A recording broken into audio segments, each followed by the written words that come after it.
મિત્રો, શું તમે જાણો છો કે ફાગણ મહિનાની પૂનમે પ્રગટાવવામાં આવતી હોળી માત્ર રંગોનો તહેવાર નથી, પણ તે આપણા ગુજરાતના ખેડૂતો માટે આગામી ચોમાસાની આગાહી જાણવાની સૌથી મોટી અને પ્રાચીન પ્રયોગશાળા છે. સદીઓથી આપણા વડવાઓ અને ગ્રામીણ હવામાન શાસ્ત્રીઓ હોળી પ્રગટ્યા બાદ અગ્નિની જ્વાળા અને પવનની દિશા જોઈને આવનારા વરસાદનો સચોટ વરસાદો કાઢતા આવ્યા છે. આપણા ગુજરાતના જાણીતા હવામાન નિષ્ણાંત શ્રી અંબાલાલ પટેલ પણ હોળીની જ્વાળા, પવનનો દાબ અને ભડલી વાક્યના અભ્યાસના આધારે આગાહી કરતા હોય છે. આજના આ ખાસ વિડીયોમાં આપણે જાણીશું કે વર્ષ 2026માં હોળી પ્રગટાવવાનું સાચું અને વૈજ્ઞાનિક મુહૂર્ત કયું છે અને હોળીની ઝાળ કઈ દિશામાં જશે તો કેવો વરસાદ પડશે. જો તમે ખેડૂત છો અથવા વરસાદની માહિતીમાં રસ ધરાવો છો તો આ વિડીયો અંત સુધી જરૂર જોજો. નમસ્કાર મિત્રો, સ્વાગત છે તમારું આપણી યુટ્યુબ ચેનલ લાઈવ ટીવી પર.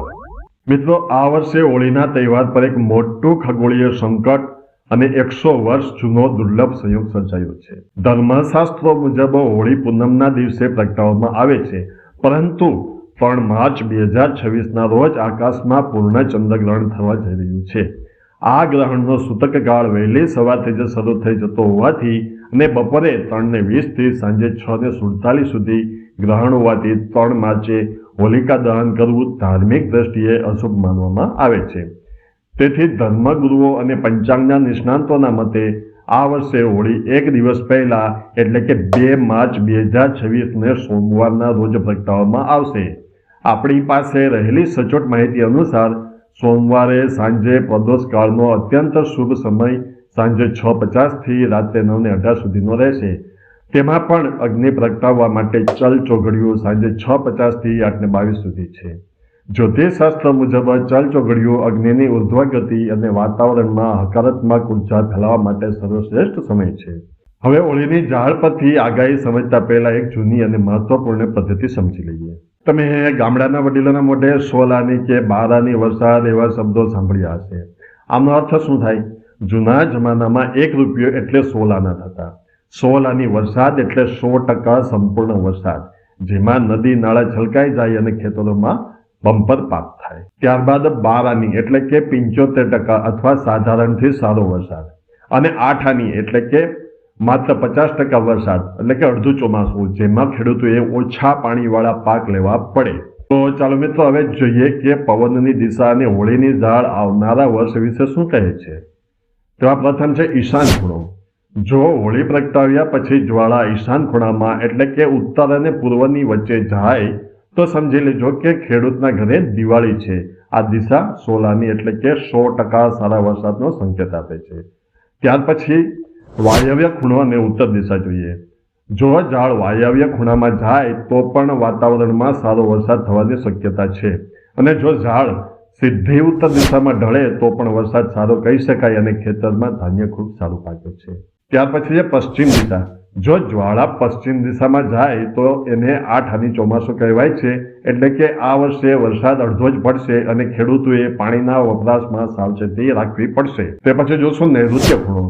નૈઋત્ય દિશામાં પવન વાય તો ચોમાસા પૂર્વે જ ભેજ વિખેરાઈ જાય છે, જેથી ચોમાસામાં માત્ર સાધારણ વરસાદની જ આગાહી કરવામાં આવે છે. પૂર્વ દિશા જોઈએ તો જો જ્વાળા પૂર્વ દિશામાં વળે તો વરસાદની વહેંચણી અસમાન રહે છે, એટલે કે ક્યાંક વરસાદ પડે અને ક્યાંક ન પડે. આને 12 આની વર્ષ કહેવામાં આવે છે. હવે જોશું દક્ષિણ અગ્નિ ખૂણો. મિત્રો, આ 2 દિશાઓ ખેતી માટે સૌથી ભયજનક માનવામાં આવે છે.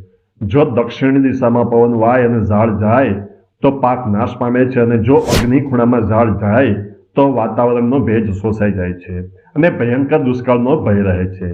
જો જ્વાળા સીધી ઉપર આકાશ તરફ ચડે તો વાતાવરણમાં પવનની શૂન્યતા ગણાય છે, જે અસ્થિરતા, યુદ્ધ અને પ્રજાના દુઃખનો સંકેત છે. અને છેલ્લે જો ઝાડ ગોળ ગોળ ચારેકોર ફરવા લાગે તો સમજી લેવું કે સમુદ્રમાં મોટું તોફાન સર્જાશે અને ચોમાસા દરમિયાન ભયંકર વાવાઝોડું કે વંટોળ આવવાની પૂરેપૂરી શક્યતા છે.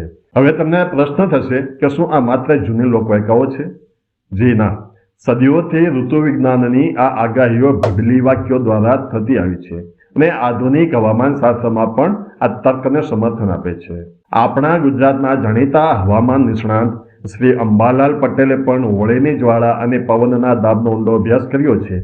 તેમના મતે માર્ચ મહિનામાં પવનની દિશા સમુદ્ર પર બનતા લો પ્રેશર અને હાઈ પ્રેશર સિસ્ટમનો પ્રાથમિક સંકેત આપે છે. અંબાલાલ પટેલની આગાહી મુજબ જો હોળીની જ્વાળાઓ પશ્ચિમ અને ઉત્તર દિશામાં જાય તો તે ગુજરાત માટે અત્યંત શુભ સંકેતો આપે છે. તેમણે જણાવ્યું છે કે આ વખતે અરબ સાગર અને બંગાળના ઉપસાગરમાં મજબૂત લો પ્રેશર બનવાને કારણે રાજ્યના વિવિધ વિસ્તારોમાં ખૂબ જ સારો વરસાદ પડવાની સંભાવના છે. પરિણામે ખેડૂતોને મોટા પ્રમાણમાં ફાયદો થશે અને તેમનો પાક સારો રહેવાનો છે. હવે મિત્રો, આ તો થઈ વરસાદની આગાહી વિશેની, પણ હવે મિત્રો અહીં હું તમને એક બીજી આગાહી વિશે વાત કરું છું કે જો તમારે તમારો આવનારો મહિનો કેવો જશે તે જાણવું હોય તો આપણી ચેનલ પર તમારી રાશિ મુજબના વિડીયો દર મહિનાની તારીખ 20 થી 25ની વચ્ચે રાશિના ક્રમ મુજબ સવારે 6 વાગ્યા અને સાંજે 6 વાગ્યે મળી જશે, જે જોવાનું ચૂકશો નહીં. તો મિત્રો, જોઈને હોળીના તહેવારે માત્ર અગ્નિ પ્રગટાવવાનો કે રંગોથી રમવાનો દિવસ નથી, પરંતુ તે આપણી કૃષિ વ્યવસ્થા અને પ્રકૃતિ સાથે સંવાદ સાધવાનો એક ઐતિહાસિક દિવસ છે. આપણું આ પરંપરાગત જ્ઞાન આજે પણ ભવિષ્યના આયોજન માટે એટલું જ સચોટ માર્ગદર્શન આપે છે. આવનારી 2 માર્ચની રાતે જ્યારે તમારા ગામમાં હોળી પ્રગટાવવામાં આવે ત્યારે ખાસ નોંધ કરજો કે હોળીની ઝાળ કઈ દિશામાં ગઈ. અને હા, અમને નીચે કોમેન્ટ બોક્સમાં જરૂરથી જણાવજો કે તમારા વિસ્તારમાં પવનની સ્થિતિ કેવી હતી, ઝાડ કઈ તરફ ગઈ. જો તમને અમારી આ માહિતી પસંદ આવી હોય તો વિડીયોને એક લાઈક ચોક્કસ કરજો. તમારા ખેડૂત મિત્રો અને સગા સંબંધીઓના વોટ્સએપ ગ્રુપમાં આ વિડીયો વધુમાં વધુ શેર કરજો. આવી જ સચોટ અને રસપ્રદ માહિતી મેળવવા માટે આપણી ચેનલ લાઈક ઇનક્લેપને સબસ્ક્રાઇબ કરવાનું ભૂલતા નહીં. ફરી મળીશું એક નવા વિડીયો સાથે અને નવી માહિતી સાથે. ત્યાં સુધી રજા આપશો. જય કિસાન, જય શ્રી કૃષ્ણ.